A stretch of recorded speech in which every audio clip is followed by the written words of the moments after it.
guys, I'm Don Ford. This is Progressive Insider. We've been doing a lot of interviews covering a lot of different subjects having to do with movement, politics, strategy, movement building, and separate of that. And today, we're going to step it up a notch. Today, we're going to talk about what it would take to build a global movement.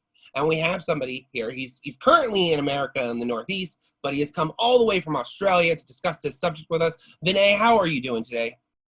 Going wonderfully. How are you just stuck inside like everybody else, but making the most of it. Yeah, we're all stuck inside right now. It's really, really true. I was just making the joke about we ended up getting free ponies for everyone after all, but they turned out to be ponytails. I had no idea. My wife is not. Yeah. So well, actually, where I am, Vermont Supreme's around the corner. Well, not literally, but he's in Nashua. So which is where I am at the moment. I actually have an interview with Vermont Supreme that we're about to release all the way back in 2016, and he has a lot more to offer than just ponies and healthcare. I'll be honest with you, he's an interesting character. But we're not here to talk about him. We're here to talk about you. So you were a bit of a player in the progressive movement in Australia up to a certain point, and why don't you tell us a little bit about that? Yeah, so I guess for beforehand, so I worked in the union movement. I was an organizer, did legal work for them as well. And I think so in Australia, our union movement is quite closely tied to our Labor Party. And the Labor Party, I guess, is the equivalent of the Democrats here. But unfortunately, it's the same kind of thing has happened to the Labor Party, despite the union connections. It's interesting, is that I think what you have is the major left parties, and this has happened all across the industrialized world, is the major left parties have drifted to the right? And even the union influence hasn't been able to hold that back. And I think part of the reason for that is it's unclear really why that's happened. Maybe it was an attempt to catch up and with globalization, perhaps. But what's happened now is that now circumstances have moved again, and they're struggling to keep up with where the left is at. So the same factors that are happening that are affecting the US are affecting us in Australia, and they're happening in the UK, Canada, everywhere, right? In the West, at least. I can't honestly speak that I would know for the rest of the world because there are different factors, but I can say you've got the same factors that are happening across the Western world.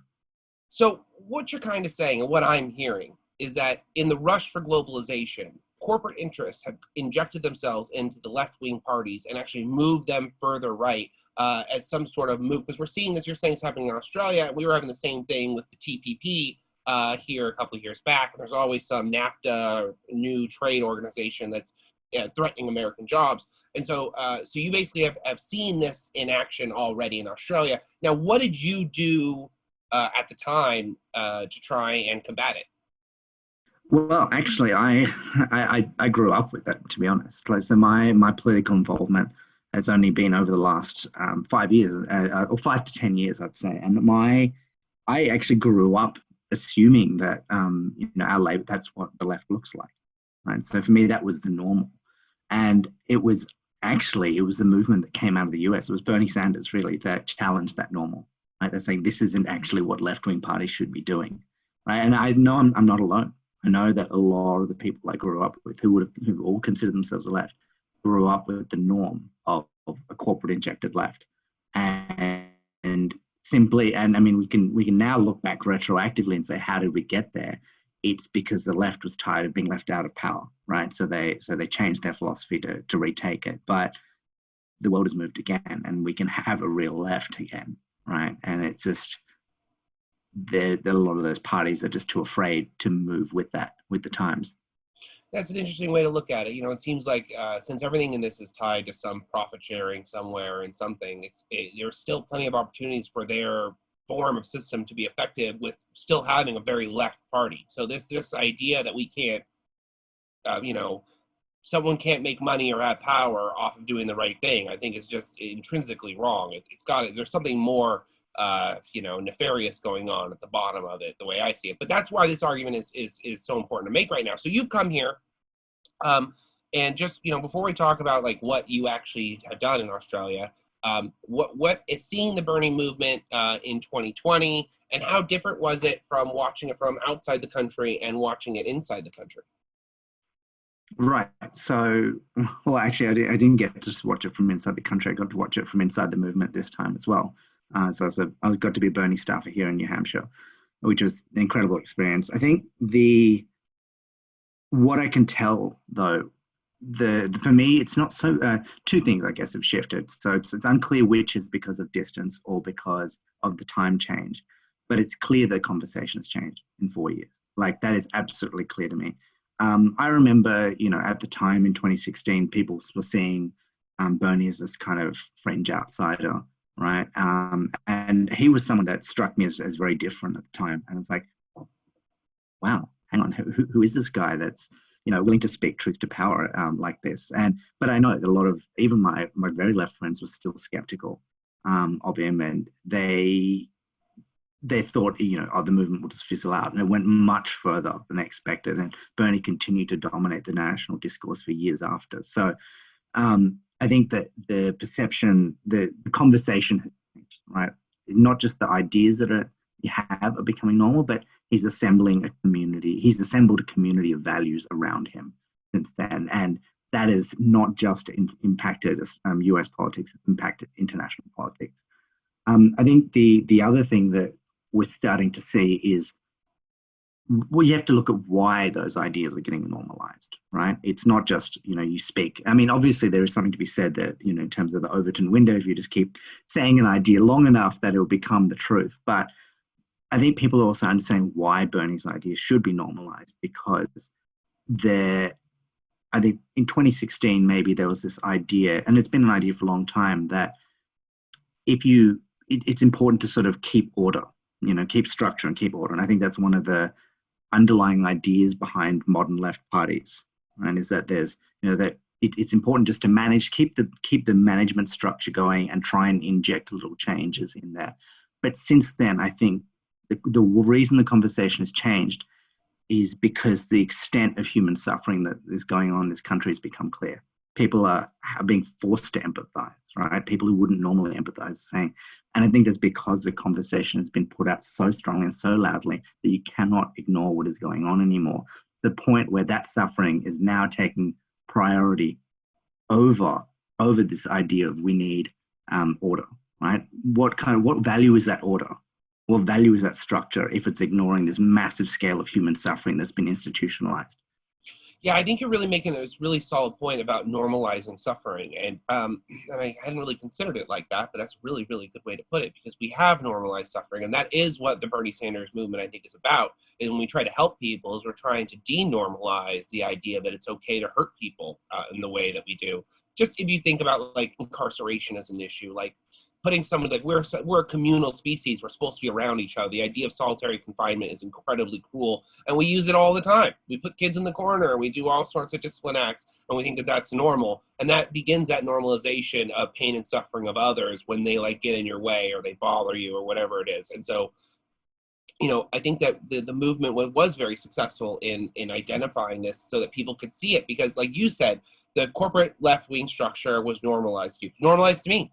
It wasn't until, for me, my big wake-up moment, even though I was always sort of revolutionary socially, but not politically, was when the State Department released emails showing that, like, what the State Department was actually doing. And it was so shocking to me that it is what ignited me into making sure the movement happened, and why I'm even still here. So, and it's this normalization. So let's talk about that for a second. In Australia, what are some of the things that you see that they do there to make this seem like something that's okay? And then do you feel like we just have like more extreme versions of that here in America? See, yeah, Australia's an interesting case because a lot of the suffering, because it's such a giant continent in terms of relative to its population size, you can hide a lot of the suffering away, right, in the center of the country, and that's what happens. So, our Indigenous people and our rural towns are generally subject to the most amounts of suffering. Farmers, and as a result, if you live in the city like most people do, you can kind of ignore that suffering. You can just get on with your life, and you can hear about suffering, like when NGOs raise it as like it's a statistic, but you don't feel it. And I think that's how they've managed to normalize things there. And so breaking that is going to be quite a bit harder. right? And I think it's actually going to take leadership from here, right? Because of that, the extent of that separation, because it's really hard to show it impacting people's daily lives. Having said that, people have been told me that fires that occurred in Australia really shocked people and woke people up, because you had people in cities being unable to breathe for large periods of time. So the idea of, we need structural change, people were waking up to that, because it was like the lack of climate policy, the total lack of climate policy, was impacting them directly. Wow, yeah, no, it's a lot more than just seeing those sad pictures of the koalas. It's an entire continent on fire, and people really it was a big wake up call for a lot of people, both inside and outside the country. Right. But you did make a good point in there, because I had asked about, well, what's the hyperized version of it in America, and we have that. We have exactly what you described. We call them flyover states. And so the idea is that we have all this terrible stuff going on in the middle of the country that is never seen or noticed, and only because. So basically, COVID-19 is essentially our bushfire. You know what I'm saying? Like right. It's the same Right. wake up moment, because people are seeing this suffering that we normally ignore. The Republicans are forcing people back to work. They're forcing people off UI benefits, and they're forcing people. And this is all stuff that's been going on systemically, to the point that the people there feel like it's normal. And I guess when we talk about a worldwide movement, this is what we're trying to fix, right? The mental shackles that people put on themselves because of the normalizations of things that shouldn't be normal. Right. Right. But there is one thing that the US does have, two things actually, is that urban poverty is much more of a real thing here, right? So you can't ignore that. And I think the second, it could be linked to the second thing. The second thing is there is a much, much, much stronger culture of political activism here, which is surprising to many, because Australia's actually been the birthplace of, the Green Party and the worldwide Labour Party. So it's strange. It's often the origin point of political movements, but it exports them extremely well, but doesn't always, it takes a very long time for it to be implemented back home. And I think there's an ability in that continent to kind of shut yourself off, not only from what's happening inside your country because of the reasons I mentioned, but also from the rest of the planet. Right. And that makes it quite hard for people to wake up politically. Whereas here, I notice, like, once you're here, you're immersed, right? You cannot escape politics in this country. You just can't. And for better or for worse. And I think, in terms of the development of new movements, I would say for the better. Interesting. Yeah, I know. So I definitely have experienced what you're talking about, by the way, where we'll build something in Los Angeles, we'll export it to New York, and then we have to wait 6 months for the Los Angelinos to think the New Yorkers had a good idea in order for them to pick it up. And there's this bouncing back and forth between information. And if you had a giant ocean in the middle of that, well, it would probably be really, really easy to disrupt that organic process. And so I think that's what you're basically saying. So let's talk about what was successful. What did you do in Australia that was ultimately successful? And how could we apply something in that to what we're doing here? Sure. So I think so what I've spent the last 5 years or so doing in Australia was building the Australian Progressive Party, and working on that's on the political angle, but also working on adjunct movements to kind of work with the party. So where does that come from? So there was actually a movement that originated here, the March in March movement, that was exported to Australia. And that was quite successful in Australia. So in that they had the Prime Minister at the time was a very conservative Prime Minister. And so they managed to rally a whole lot of assorted groups together in a large protest. And they managed to get 100,000 people or more out on one day nationwide, which for a country as small as Australia is pretty impressive. The issue was that there was the only thing, they had two things in common, in that movement. One is that they didn't like the Prime Minister of the day. It was very much his name was Tony Abbott. They just didn't like him. And that the second thing, which wasn't picked up on, was that they were all progressive. You had to find what do they all have in common. It was progressive. And that term, this was going back, 5-6 years, wasn't really used very much then. So a group of us picked up on this. I was saying, well, what unifies this movement other than their opposition as Prime Minister? And it clearly wasn't messaging, but it was their shared progressive values. Right? And given that the movement had been organized online, And I had some connections with that movement because some of the people there I'd been working with on another progressive campaign, a very similar, like an advertiser boycott against the Australian equivalent of Rush Limbaugh. So I'd been working with them. Some of those people went on to organize this, and from there we thought, well, why don't we see if we can harness this into political energy? Because the other thing they all had in common, apart from being progressive, is that a lot of them, some of them were politically aligned, with the Labor parties or the Green parties, but what brought them all together would have been the progressive values. So since then, that's where we're trying to build the party off of that. So what was successful from that is that the party has continued to grow and has continued to develop from there. What's been less successful has been the movement itself. So that organization, unfortunately, the March in March movement, as often happens with progressive movements, it didn't work out, right? So the party kind of lost its feeder, right? So that made for a difficult. After we'd started quite successfully, the theory was that you have an external movement that would provide direction and guidance and candidates to your party, right? As often happens in most theories of left movements. But then that external movement collapsed. So the party's kind of trucked on and built its own reputation successfully. It's taken longer than it would have if we had that external movement. I've been part of attempts to build that external movement up again a few times, but it still hasn't succeeded. So Yeah, I think we did something similar in 2016 where we tried to have the external movement and a thing, and we pretty much come to the determination that it does not work because when you have them separated, it just allows for people, especially when your one version is decentralized, right? Your movement is decentralized, which a movement has to be, right? In order to really be a true movement. You end up just leaving doorways for the wrong people to interject themselves. And the same conversation is true of what we talked about. Remember the going back and forth across the country, the ideas. When you have this big lag between it coming into Australia and becoming a thing, they figured out how to slow down that process and then interject again the wrong people in control or break it apart. Or in progressive movements, personalities become issues a lot. Let's not kid ourselves. right. So when you combine these factors, and I think also it has to do with progressives not being really aware of that the personality factor is such a factor. I think that they don't see their own personality as part of the issue, so they're just real quick to be like, oh, and then it's just all forms of attrition. So you've had some slow going because everybody is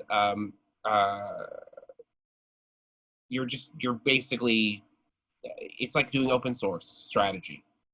Everyone can see what you're doing, and it makes it impossible to really organize something effectively to get big enough before they can stop it in some way. Yeah, I'd say, and I think, look, the model still holds because as I said, the party is establishing itself, right? The party is established. It's just taken a bit longer because it lacked an external feeder. But I've been very impressed with what they've done. And I think something that we often underestimate or we don't speak about enough in progressive movements is the importance of getting your legal structures right, just getting those foundations in place, because it maybe because it's mundane, it's not exciting work, but I've seen so many movements get torn apart because there were no agreements in place, and because they are passion-led organizations, passions can go up and then down, and when they go down, the thing falls apart unless you've got structures and agreements in place to hold them together. And I know it's a lot less exciting than talking about. Well, we have a problem in America with this because everyone is so anti-corporate that they don't want to do anything that appears like they're creating a corporation. And you do really need a corporate structure, but it can't work from under a corporate context. Which again, it's not the perfect word to describe what I'm trying to say, but I think you get the point I'm trying to. It's in action, it still has to be progressive. Yeah, and I mean, the thing is that we just have to make our own version of it, because all we're talking about is human organization, right? We're not talking about corporations, and if we want to talk about moving people to action in large numbers, then we need to figure out our way of doing that, right? And so I think it doesn't have to be corporate, right? It doesn't have to be exploited. It shouldn't be. It can't be, right? So let's do the work of translating it into our version. I mean, what's so many in our movement talk about co-ops, right? And what is a co-op other than our idealized version of a business, right? So I think we need to be able to translate. It's just a different word for the same thing. It's an employee-owned corporation. Right, exactly. But it's one that's infused with our values. So we've got to we can't just oppose something that makes sense, like legal structures. We have to infuse it with our values. Right. No, that's a good way to put it. It's a good way to look at it. I like that. I like this fresh idea on it because, in America, we're hearing a lot of the same ideas and everyone's getting the sources from the same 12 people. And it makes it very hard to get like a new, fresh idea. But, I really enjoy what you're saying right now. And I hope our viewers are too. But you're working with the Vermont Progressive Party right now. Is that correct? That's correct. And I have talked about the Vermont Progressive Party in great detail. And the one advantage they seem like they really have right now in this particular storyline is that they are already have done a lot of, they have already done a lot of the work in order to cement themselves as a major party in their state, which is a lot of the troubles we're trying to overcome in Australia, right? Yeah. So, ultimately you need something to anchor, an organization together. Otherwise, why would people commit their resources and their efforts? And so we want to ask, why has Vermont been so successful? Right? I think obviously their ties to Bernie have helped, but they've also pursued sensible strategies, and they've made mistakes. They've tested them over time, and they've got it right. They've got a model that works, and they've got elected officials because of that. And the other thing as well, which I think you were alluding to earlier, is culture, and they've got a really good culture inside the party. And so all of that makes them an incredibly strong launching pad for a national progressive party. So, and I think that's why I'm working with them and working with them to expand nationally, because I think they provide, the anchor that comes with having elected officials. They have a really good culture to launch from, and they've got a strategy that works. If you haven't seen it yet, I did an interview with Nick Clark we just released a couple days ago, and it's gotten way less views than it should have, considering how important the content is right now, because we discuss in great detail what Vinay is getting into at the moment, and that's discussing about how do you make a structure work, because it's just human organizing. How do you use this really particular moment in history and time that we're at and use it effectively, because we're still looking at not only building a new party, but transforming the Democratic Party in the process. These are two ideas that go hand in hand with each other, no matter which way you try to look at it. So some people are going to say, well, Don, you've been such a big fan of transforming the Democratic Party. And I'd be like, well, yeah, this is the next step. The next step is we need a further left progressive party, and we have to crush the Republicans. If the Democrats want to go full right-wing, then let's let them. And I don't think we should let them, by the way. But we can't stop them, then we can't stop them to a degree. So they want to be the right-wing party, then we need a new major left-wing party, and let the Republicans and the Democrats consolidate into their own thing. It's funny you say that, because I've had these literal exact conversations with people about the Labor Party in Australia, right? Like to a T. And that's because I think these patterns are identical, right, across the West, because there are deeper forces at work that are shaping what's happening in the US and in Australia and in the West. So, the questions are people saying, we should work within the Labor Party, and the others saying, no, we've got to go work outside of them. So it's just interesting to see the parallels. Well, in America, because we have all this state, I don't know how you guys do your state parties. I have not looked into it at all, so feel free to be like, Don, it works like this or not. I don't know. The point is, in America, we have this really unusual state system that a lot of people talk about, but because it gives you a lot of power to organize in a state. And then how our nominating committee works means that you could technically have any state party be recognized as the nominating committee of that state. So there's a lot of work around here when it comes to like transforming the party, where you can both work inside the Democratic Party and work outside the Democratic Party, depending on what state is you're working in.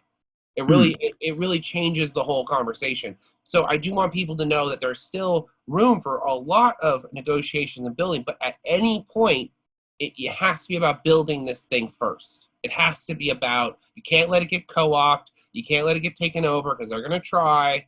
So Vinay, how are you going to, as you move forward, how are you vetting people to, like, as organizers and different? I've seen these state party their Facebook pages right now, but I haven't seen them pop up.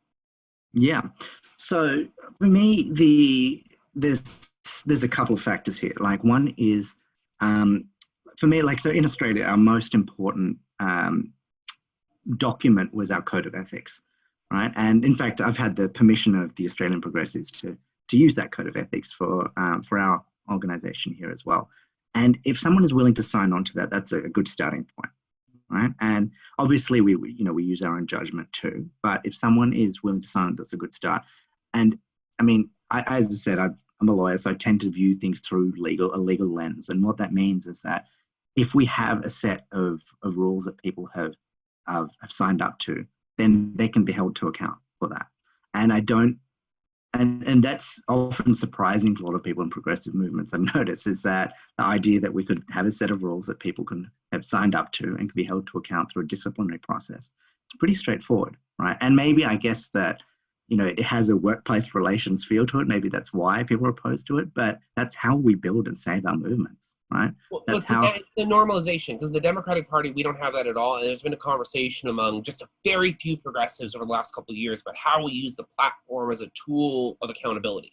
How do we say that this person is being truer to the platform? Like when you're picking between candidates, right? And you have this candidate that's following the platform and this candidate that's like, what platform? Then the Democratic Party should automatically be endorsing the person that's closer to the platform. But that operation, that trigger doesn't exist. And so we've always been trying to figure out, well, how do we add that trigger of accountability? And there's a lot of resistance because of the corporate Dems who want to ignore the platitudes of our platform. Okay.